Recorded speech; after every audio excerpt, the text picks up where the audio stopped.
welcome back to my YouTube channel. My name is Rosie, and if you're new here, please do subscribe, that would be great. So in today's video, I'm unboxing my new Sony A6600, and the reason I bought a new camera is because I was previously using a Nikon D500 with a 24-70 lens, and even though that setup was incredible, I really enjoyed it, and it was a huge investment at the time. It was a real step forward in my kind of photography business and kind of taking things more seriously. I really love that setup. My husband and I are hopefully going travelling in September, and the Nikon that I had, the old camera, was really big and really heavy, and it's just too much to carry around, so I thought I'd go for a smaller Sony, which is a mirrorless, and get another lens that I can kind of use with that. Now, I toyed between getting the A7C, which is the compact full frame camera. I was going to go for that initially, but it's $2,000 for the camera alone, and then with that I would have got two lenses. I think it's a 17-28 and then the 28-75, I believe they are 2.8 for both of those, and that would have been an extra $800 each, so it would have been like $3,500–4,000 for just a camera setup for travelling. Decided that might be a little bit too expensive, so instead I bought the Sony A6600, which is about $1,200, so it's $800 less just for the camera body. And then to go along with that, I got the Tamron 17-70 lens, and I'm going to be unboxing that soon as well. It's literally sat in a box there, so I will leave that linked here once I've done that. That'll be the next video after this one. And I got that one, 17-72.8, which is going to fit on my new camera. So yeah, that's going to be my new travel setup. So I thought I would unbox it here and kind of show you what comes in the box and give my first impressions, things like that. I love doing these videos. It's kind of one of my favourite things to do. So basically I ordered on Walmart, and then this other company ships through them, if that makes sense. They said that they were going to cancel the order, or it was delayed, so I emailed them saying, please can you cancel my order, I'll just order off Amazon and get next day delivery. They ended up saying, we'll give you a discount. I said, well, fine, whatever, and then I think they'd already shipped it by then. I didn't get the discount, honestly, but they sent me a box full of stuff. Now, I bought just the camera body, so I had to double check my email and check that I didn't pay for all this extra shit that they sent me, and on it, like, I should be happy, like, fine, they sent me a load of extra crap, but because we're leaving in literally less than 2 weeks, I don't really want to now spend time trying to get rid of all this extra crap they sent me.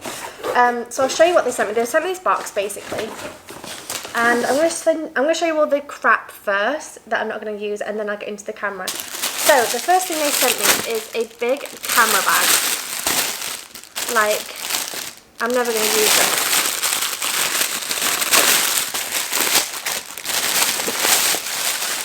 But it's this.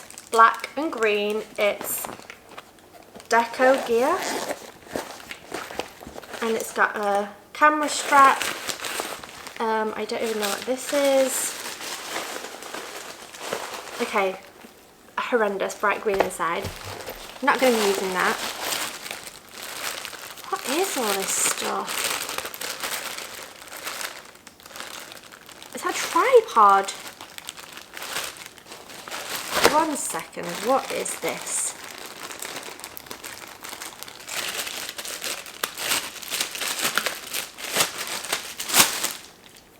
So I've got this tripod, which I'm never going to use, so I'm going to have to get rid of this. This is what annoys me, like, all I wanted was the camera. I didn't want all this crap. I'm going to spend time getting rid of it. Anyway, so some sort of fake Joby, which I sold my Joby recently because I never used it, so now I've got another one that I'm not going to use. A pumper thing. I've been a photographer for 5 years, 6 years, never used one of them. What even is that? I have no idea.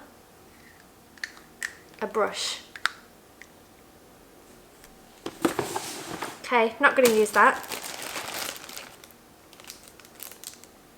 A screen guard. Not going to use that.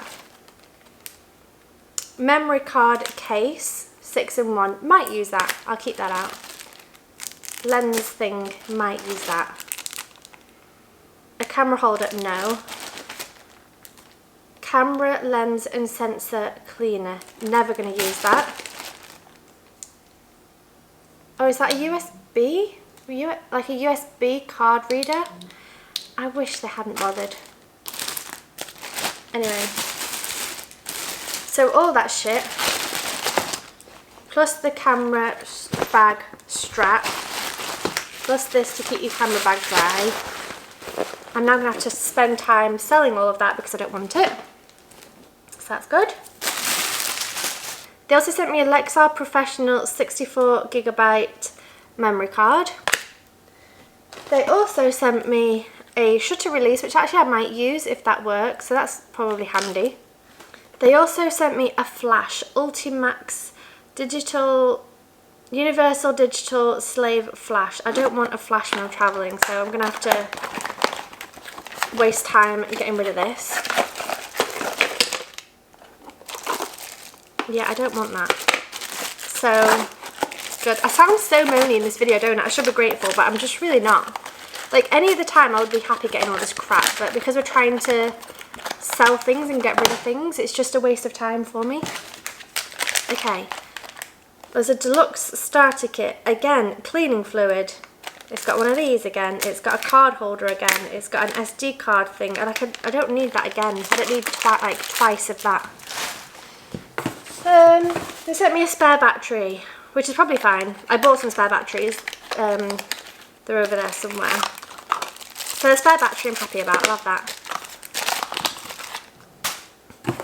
And then the actual camera. So if we move on to this. So this is the A6600 Sony. It's APS-C size. It's 24 megapixels. 11 frames per second, which I'm quite happy about. That's going to be good. And I think it's got really good eye tracking for photos and videos. That's going to be great.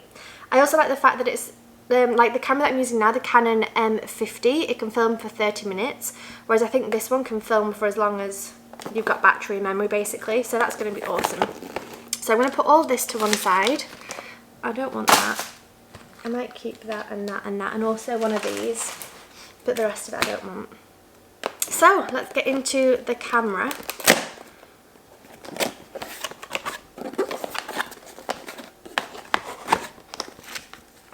Okay, so there's always paperwork. I always tend to keep boxes when I get cameras. I think it's quite good to keep hold of them. It's got a camera strap. I don't think I'm going to use that because I think I'm going to buy one of the Peak Design ones where you can kind of clip it on and off really easily. So I'm probably going to replace that. Battery. So that can come out.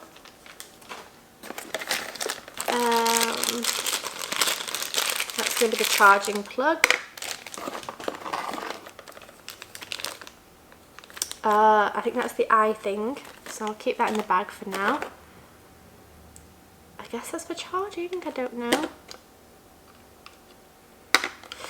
We'll see. So that's it for that side, and then this side,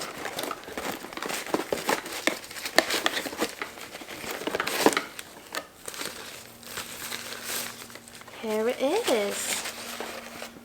That's a lot smaller than I thought it was going to be. So this is kind of smaller than I thought it would be, but that's going to be brilliant for travel. I think that's such a good size. I've never even looked at these, honestly, so I've no idea about the buttons and things. I'm going to try and put the battery in. They never give you these charged, do they? Let's see if this one's charged. I don't even know which way it goes. That way? And then on. No. Why don't they give you things charged? Okay, so the spare battery that came with it actually has battery, so I'm going to try and set this up quickly. So, English. Oh, it's not touchscreen, okay. Okay, so date and time. Okay. And that's it on, so I'm going to put the memory card in as well. I'm going to use one of mine that I've already got. I think the main thing to do is to figure out the C1, C2, C3 and C4, like the buttons. And the menu and things like that. Well, I definitely want to take photographs in RAW, so that's done. I don't think I've ever owned a Sony camera. Okay, I'm going to spend some time figuring out my settings because I think that's going to be boring for you to watch, but this is basically how it looks. Yeah, I'm happy with this, I think. It's going to be interesting to see. So it's got that up there for the hot shoe. I think it's also got space for... How does that open? Oh, like that, okay. So that one's for headphones. for plug-in power, it says. HDMI and then multi. SD card and battery in the bottom there, so that's easy. So that's kind of it for the camera unboxing. I know that's quite a quick video, but what I'm going to do is unbox my 2 lenses that I bought. I'm going to do those in separate videos as well, so that everything's kind of separated and got its own video. But I'll come back in the next couple of days and talk to you about how I'm getting on with this in terms of first impressions, if it's easy to use, if I'm enjoying it, what I think of the lenses. So stay tuned, that's going to be coming very, very soon, so just hang on a couple more seconds. But so far I'm happy with it. It's very lightweight compared to my big camera that was huge. It's very light, it's very small, so I think that's going to be great. And yeah, can't wait to get going with it. So I'll be back in a couple of days to talk to you about my kind of first impressions using this camera. So welcome back. It's been a couple of weeks, it's probably been about 3 weeks since I recorded the first half of this video. So 2 things, I've just got out of the shower, so my hair's air drying, so excuse that. Second thing, I'm in the south of France, in my husband's parents' house, so hence the wallpaper, hence the change of background, and also hence the noise outside. Someone is cutting the grass. I've been trying to film all week, but there's always somebody doing something, somebody in the house talking, there's always a lot of noise, so there's not a lot I can do, I'm afraid. But if we talk about the camera, so it's been 3 weeks, and I have overall really enjoyed it, and I've had some very stressful moments with it. I'm going to explain that in a minute. Overall, I absolutely love the camera. So first of all, I love the size. So it's tiny. Beforehand I was using the Nikon D500 and it was literally probably 3 times the size. So I absolutely love the size of it. I love the kind of hold of it and just how portable it is. I feel like I can easily carry this around all day and not feel like I'm being weighed down and like it's too heavy. So absolutely obsessed with that. I love the size of it. I have been shooting mostly on the AV mode, which has been fine. I've enjoyed it. That's the aperture priority mode, so I've really enjoyed using that. I feel like it's kind of the easiest thing just to kind of walk around and shoot different photos. Something I found very frustrating, I'll be honest, is shooting in manual mode, because I have the aperture ring at the top. Now I'm going to be talking like this. I'm obviously recording using the camera, so I will include some clips overlaying this so you can see what I'm talking about. But the camera has the aperture dial that I can use, which is perfect. The ISO, you have to press right on the other dial and then select it there. And then in order to change the shutter speed, you have to turn the dial with your thumb, like it's like a one that moves, which I think took me maybe 3 weeks to realise, and it's 3 weeks since I've recorded the last video. So it's literally taken me ages to figure out how to use this camera, and it has been so frustrating not being able to get the photographs that I wanted, because I used my Nikon D500 for 2 years beforehand. I use it really often, like a couple of times a week, really often. So I knew exactly how to change things. It was really easy. Everything had its own dial and its own kind of way of working, and it was super easy. I'm finding with this that like the aperture is easy to change, but then the ISO you have to literally press and then go through you have to look on the screen and go through the numbers. You can't just turn something to change it. Same with the shutter speed. It took me ages to realise that you have to turn the thing. So I don't know if that's just that it's not easy to use. I'm just used to Nikon. It's just a new camera. A lot of different factors obviously play into that, but it has been so frustrating not being able to do what I want with it. So I think actually what I need to do is, it's probably my fault, what I need to do is spend some time and actually watch some YouTube videos setting up the camera and how to use it, the best ways to do it, the best settings to have, all that kind of good stuff. I've not done that yet because we've kind of been busy with other things. So that's definitely something to point out, that it is not as easy to use, but I think that's just because I'm not used to using it yet. So I'm kind of giving it the benefit of the doubt. That's probably my fault more than anything. The other thing I found difficult was video. So if I turned it onto video mode, it was fine. I can't remember exactly what the problem was, but I think when I was dialing in the settings myself, sometimes I could focus on my face and sometimes I couldn't, and then therefore when I was filming my yoga videos, I didn't know if I was in focus or not, and I just found it really complicated. So at the moment I'm just sticking to the filming setting on aperture priority 2.8. So I'm hoping it's going to adjust with the lighting, things like that. I've not dialed it in like manually. But something I realised after doing a lot of kind of playing around and getting frustrated and things is if you film at, I think it's 240 frames per second, so for slow-mo, you can't tap to focus on something. So that's something to bear in mind. I didn't realise that until, again, a couple of days ago. So it has been a hard adjustment, honestly. I mean, in terms of the size, perfect. In terms of taking photographs, perfect. I just keep on aperture priority mode most of the time, unless I'm doing something like slow motion on a waterfall, then obviously I'll change it for that. Filming I have found a little bit tricky just because I don't understand film anyway, if I'm honest. I'm a photographer. I obviously do YouTube, but I just stick it on auto, honestly, all the time. So it's definitely something I want to get into more, is learning more about the settings, the frames per second, the shutter speed, things like that within film. So it's something I need to learn, and it's something I need to learn how to use with this camera. So it's not necessarily the camera's fault, it's more just a user error, I think, in terms of figuring out how to work it. I will say the tracking is pretty good. Something I found in one or two of my photographs, so not many, I've been out shooting all around the south of France, well, all around where we are in this kind of area, and a couple of times, so with my Nikon D500, I had the back button thing where you could decide where exactly on the photograph to focus, and then you'll just frame it so that the dot, you only have the dots. I think I had like 54 dots or something. You'd put the dot where you want it on the frame and then just frame it so that you're focusing on what you want to focus on. Something I found frustrating, I don't know if I can do that yet on this camera, is that when I do touch screen, sometimes it doesn't always focus exactly where I want it to focus. So it's good in terms of portraits because it has their face and eye tracking. It's good in terms of if you're photographing just a building or food or something generic, I think it's fine. But as soon as you want to focus on something very specific, you can't really do that when you're touching a screen that's this big with a finger that's this big. You can't focus exactly on that one little point that you want to. And then once you press, it kind of keeps the focus there. So then as you move your camera to reframe, it just keeps the focus on that. For example, if you're photographing flowers and you want to focus on one flower or one leaf or one petal in particular, for example, I could do that really easily with my Nikon D500, whereas with this one, it might focus on the leaf behind or the leaf in front, and because you're tapping the screen, you can't get precisely the exact point you want to focus on, so I'm finding that frustrating. I don't know if maybe I need to figure out a setting so that I can use the back button to focus on an exact area rather than it kind of auto-focusing, if that makes sense.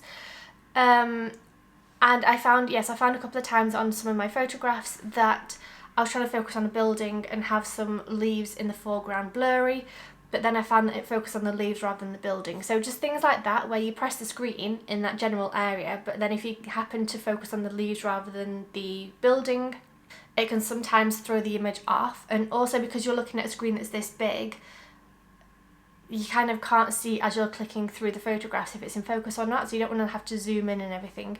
That's another thing, the zoom in is driving me mad. So with my other camera, like I said, I know it's hard for me to compare against another camera that I've had for a couple of years, but that's what I'm used to. But I'm finding with when I'm zooming in, you have to double tap and it zooms right the way in, loads, and then you have to use the wheel to unzoom. I don't necessarily want to do that every single time. I just want to zoom in maybe half and then zoom back out again just to check the right thing is in focus. So again, maybe that's a user error, maybe that's something I need to figure out with the settings, but I'm finding that frustrating having to, when you zoom in, it zooms right the way in, and then you have to zoom out to actually see what you're looking at, and then you can click away kind of thing. So it's taking longer to check photographs. That's another thing actually just reminded me in terms of if you do a burst or if you take a lot of photographs, it does take a second for it to load onto the memory card. Now again, I'm not sure if that's because my memory card isn't fast enough or if it's because this camera is too slow. I actually shot on my friend's Sony, I think it might have been A7 III or something like that, about a year ago now. And the same thing with her. So I was photographing her doing some yoga and fitness things, and if she kind of ran towards me and I put it on the continuous mode and I would take, 25 photographs, you'd have to wait a good minute, I would say, for it to load onto the memory card before you can use it again. So that's something I'm finding frustrating, is that if I take more than one photograph, I kind of have to hang around and wait for it to load. So maybe that's because I don't have a fast enough memory card, maybe that's just the camera, I don't know. If you know any of these answers to my questions, please let me know in the comments, that would really, really help me out. So yeah, I'm looking at maybe investing in a faster memory card if that would help, because I don't want to be somewhere trying to take photographs and having to be like, oh, 1 minute, I just need to wait for this to load, and then kind of sit and wait and then be able to take the photograph. When you're out shooting, you need to kind of capture quickly, because otherwise you'll miss the moment, especially as we're going to be going traveling. I don't want to miss the moment because I'm waiting for my camera to load the photographs. So maybe buying a better memory card would be better. So yeah, that's kind of my first impressions from the first 2 or 3 weeks of using it. Like I said, some of this might be user error in terms of me not knowing what to do or not having the right settings or the right memory card, things like that. It might be my issues, but these are still issues that I'm having, and if I'm having them, I'm sure other people are having them as well. So yeah, that's where I'm at the moment. I'm going to spend some more time playing with it and figuring out settings that maybe I need to learn or things that I need to change. And maybe I'll come back in a couple of months and let you know how I'm getting on, maybe like a 3-month or a 6-month review. So generally I'm happy. Like I feel really happy with my camera, and I was saying to Jeremy, oh my god, I'm so happy, I can't believe how good it is, da, da, da, da, da. But then at the same time I've had moments when I want to rip my hair out because I'm trying to film and I can't figure out how to change, you know, how to film in manual. Couldn't figure out for ages how to change the shutter speed, or I couldn't figure out why I couldn't click on something to focus while it was in the slow motion mode, and just things like this, just little things. It's all teething problems. It's things that once I've learned, then I'll just kind of know. But at the moment, it's so frustrating wanting to do something and not being able to just do it. So I definitely need to spend some time learning about my camera and figuring out more of the settings and things like that. But that's it for this video. I hope this was somewhat helpful. If you know any of the answers to any of the questions that I'm struggling with, anything that I don't understand at the moment, please let me know in the comments below, because there's certain things, like I said, about a different memory card, or maybe just learning how to use my camera might be a good thing. So if you have any help for me, please let me know in the comments below. If you enjoyed this video, please do subscribe, and I will see you in the next video. I also have some other videos coming up about my Tamron 17-70, which is what I'm filming on right now, and also the Tamron 70-180. So those will be the videos coming up very soon. I also have a video coming up about the Sigma 30mm f1.4. I didn't end up keeping it, so you can watch that video to find out why I didn't keep it. But anyway, thank you for watching, and I will see you very soon. Bye.